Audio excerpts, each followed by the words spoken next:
beautiful people. I'm going to be reading Pride and Prejudice, Volume 2, Chapter 4. Let's start now.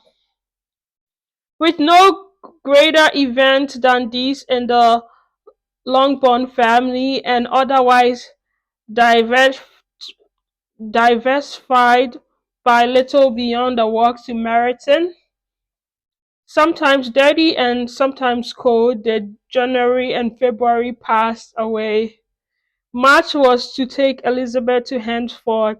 She had not at first thought very seriously of going with her, but Charlotte she soon found was dependent on the plan, and she gradually learned to consider it herself with greater pleasure as well as greater certainty.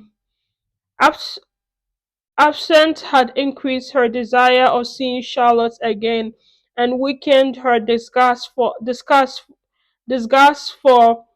Collins. There was no novelty in the scheme, and as with such a mother and such uncom- uncompanionable sisters, home could not be faultless. A little change was now unwelcome for its own sake.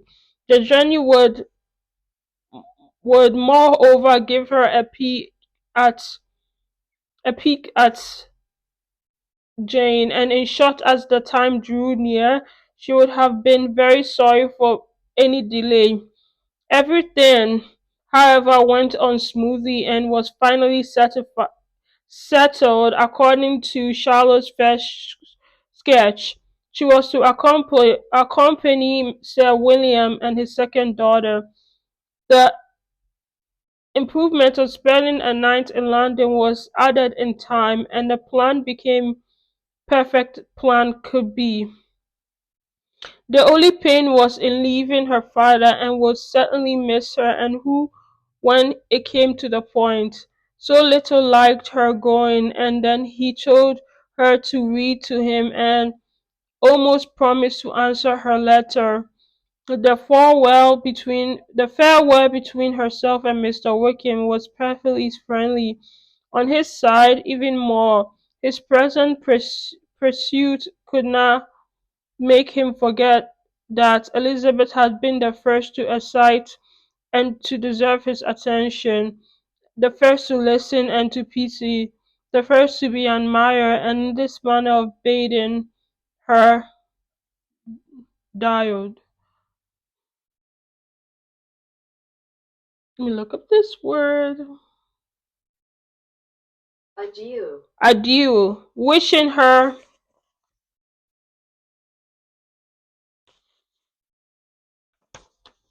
every enjoyment, reminding her of what she was to accept in Lady Catherine de Bois, and trusting their opinions of her.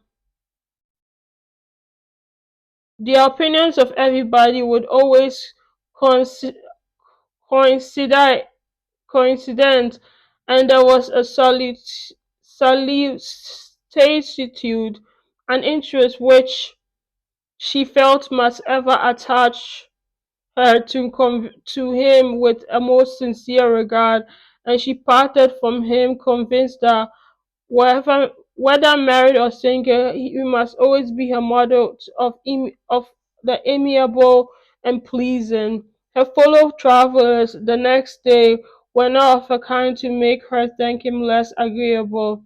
Sir William Lucas and his daughter Maria, a good-humoured girl, but as empty-headed as himself, had nothing to say that could be worth hearing, and were listened to with about as much delight as the rattle of the chaise. Elizabeth loved assuredness, and she had known Sir William too long. He could tell her nothing new of the wonders of his presentation and knighthood, and his civilities were worn out like his information. It was a journey of only 4 miles, and they began it so early as to be in Gracechurch Street by noon. As they drove to Mr. Gardner's door, Jane was at a drawing room window watching their arrival. When they entered the passage, she was there to welcome them, and Elizabeth, looking earnestly in her face, was pleased to see it healthful and lovely as ever. On the steps were a troop of little boys and girls whose eagerness for their cousin's appearance would not allow them to wait in the drawing room, and whose shyness, as they had not seen her for the fourth month, prevented their coming lower.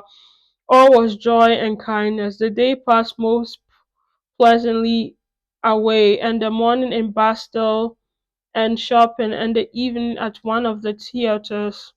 Elizabeth then contrived to sit by her aunt. Their first subject was her sister, and she was more grieved than astonished to hear in reply to her minute inquiries, and that though Jane always hear in replies to her minute always though Jane always struggled to support her spirit, and there were periods of dejection. It was reasonable, however, to hope that they would not continue long. Mrs. Garner gave her the particulars also of Miss Bentley's visit in Grace Church Street, and repeated conversation occurring at different times between Jane and herself, which proved that the former had, from her heart, given up the acquaintance. Miss Garner then riled her niece on Wickham's desertion, and compliment her on bearing it so well. But my dear Elizabeth, she added, what sort of girl is Miss King? I should be sorry to think our friend mercenary. Pray, my dear aunt, what is the difference in matrimonial affairs between the mercenary? Let me look up this word.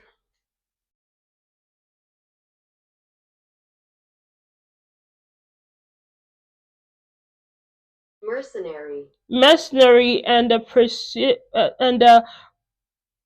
prudent motive. Where does the deception and avarice begin? Last Christmas, you were afraid of marry. You were afraid of his marrying me because he would be the imprudent, and now because he's trying to get a girl with only £10,000, you want to find out that he is mercenary. If you were only to tell me what sort of girl Miss King is, I shall know what to think.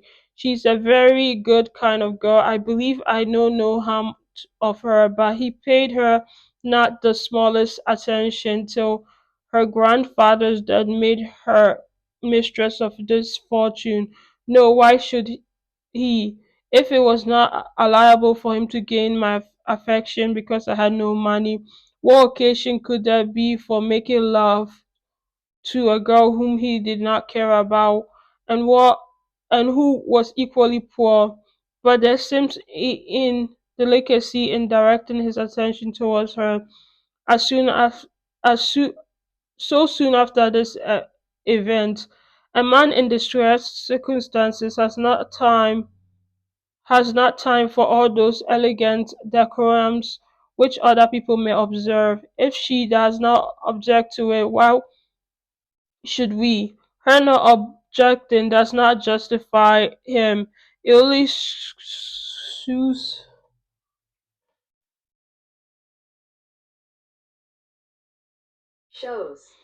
it only shows her being defend. Oh my goodness.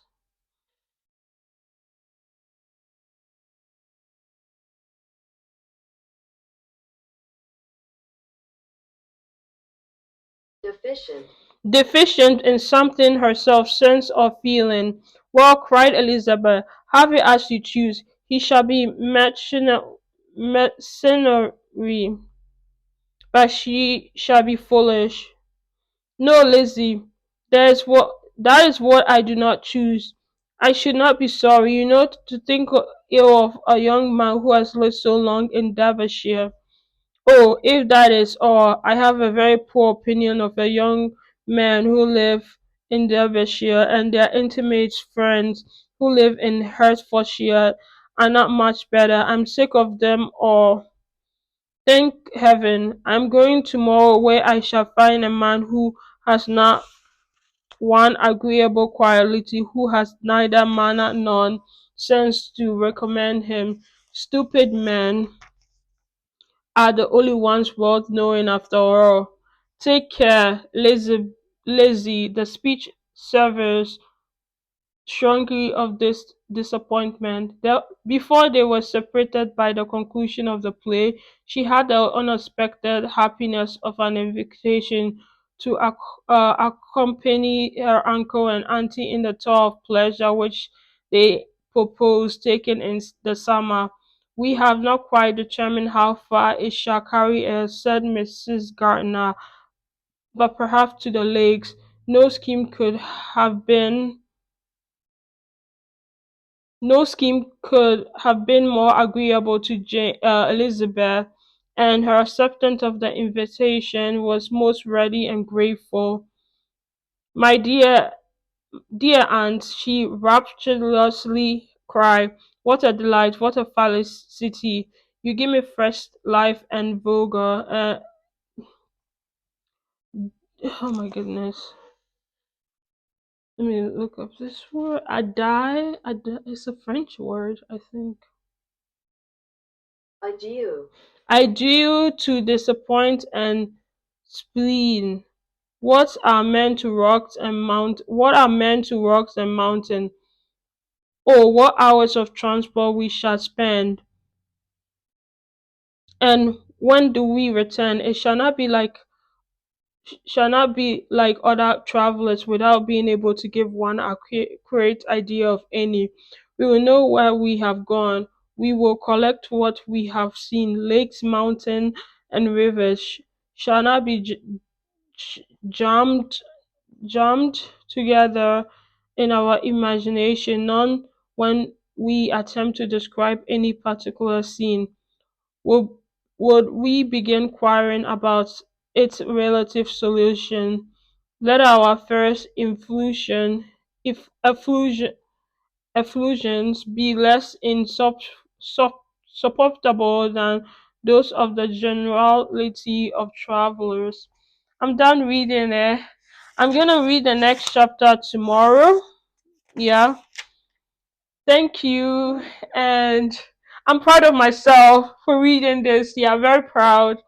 Thank you. Bye bye.